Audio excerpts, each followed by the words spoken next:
জান্নাতের রমণীদের হুর বলা হয়, যা মহান আল্লাহ তাআলা জান্নাতি পুরুষদের জন্য উপহার হিসাবে রেখেছেন। মহান আল্লাহ তাআলা বলেন, এবং সেখানে তাদের জন্য শুদ্ধচারিণী রমণীকুল হুর থাকবে, আর সেখানে তারা অনন্তকাল অবস্থান করবে। সূরা বাকারা আয়াত 25। জান্নাতের হুর যারা হবে উঠতি বয়সের যুবতী রমণী, তাদের প্রতিটি অঙ্গ প্রত্যঙ্গে প্রবাহিত থাকবে নবযৌবনের স্বর্গীয় সুধা। একবার তাদের দিক থেকে দৃষ্টি ফিরিয়ে পুনরায় তাকালে তাদের সৌন্দর্য 70 গুণ বেড়ে যাবে। তাদের গাল হবে গোলাপ ও আপেলের মতো লাল মিশ্রিত সাদা বর্ণের। গলায় পরানো থাকবে মণিমুক্তার অলঙ্কার। তাদের চেহারা সূর্যের মতো উজ্জ্বল ঝকমকে হবে। তারা যখন হাসবে তখন তাদের মুখমণ্ডল থেকে বিজলির মতো আলোর চমক বের হতে থাকবে।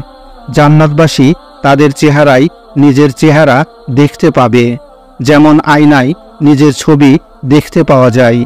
মাংস ও পোশাকের ভেতরে আচ্ছাদিত হাড়ের মগজ সমূহ বাইরে থেকে দেখা যাবে।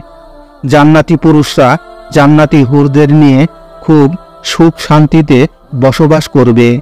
তাদের যৌবন কোনোদিন শেষ হবে না। রাসূলুল্লাহ সাল্লাল্লাহু আলাইহি ওয়াসাল্লাম বলেন, জান্নাতীদের শরীরে কোনো লোম থাকবে না, দাড়ি গোঁফ থাকবে না এবং চোখে সুরমা লাগানো থাকবে। কখনো তাদের যৌবন শেষ হবে না, জামাও পুরানো হবে না। তিরমিজি জান্নাতের বর্ণনা। জান্নাতের হুর হবে চিরকুমারী ও সমবয়সের প্রেম সোহাগিনী।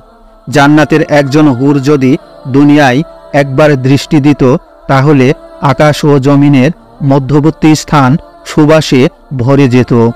পূর্ব ও পশ্চিম প্রান্তকে তথা সমগ্র দুনিয়াটাকে সুসজ্জিত করে দিত। প্রতিটি চোখ সব জিনিস থেকে দৃষ্টি ফিরিয়ে তার দিকে চেয়ে থাকত এবং সৃষ্টিকুল আল্লাহর প্রশংসা ও বড়ত্ব বর্ণনা করত। জান্নাতের হুর যখন তার স্বামীর চেহারার দিকে তাকাবে, তখন তার হাসিতে জান্নাত আলোকময় হয়ে উঠবে। যখন তারা স্বামীর সঙ্গে কথা বলবে, তখন কতই না সুন্দর হবে সেই কথোপকথন। যখন তারা স্বামীর সঙ্গে আলিঙ্গন করবে, তখন কতই না সুন্দর হবে সেই আলিঙ্গন। যখন জান্নাতি পুরুষ তাদের সঙ্গে মেলামেশা করবে, কতই না আনন্দময় হবে সে মেলামেশা। তাদের অন্তরে কোন্দল ও হিংসা বিদ্বেষ থাকবে না। তারা কখনো রোগাক্রান্ত হবে না। তারা কখনো অপবিত্র হবে না। তাদের চিরুনি হবে সোনার চিরুনি। তাদের গায়ের গন্ধ হবে কস্তুরীর মতো সুগন্ধি। জান্নাতের হুরগণ এক জায়গায় সমবেত হয়ে উচ্চ আওয়াজে এমন সুরে গান গাইবে, সৃষ্ট জীব অনুরূপ সুর কখনো শুনতে পায়নি। রাসূলুল্লাহ সাল্লাল্লাহু আলাইহি ওয়াসাল্লাম বলেন, জান্নাতে হুরদের সমবেত হওয়ার একটি জায়গা রয়েছে। তারা সেখানে এমন সুরেলা আওয়াজে গান গাইবে যে আওয়াজ কোনো মাখলুক ইতিপূর্বে কখনো শোনেনি। তাদের গানের কথাগুলি হবে, আমরা তো চিরসঙ্গিনী, আমাদের ধ্বংস নেই। আমরা তো আনন্দ উল্লাসের জন্যই, আমাদের দুঃখ কষ্ট নেই।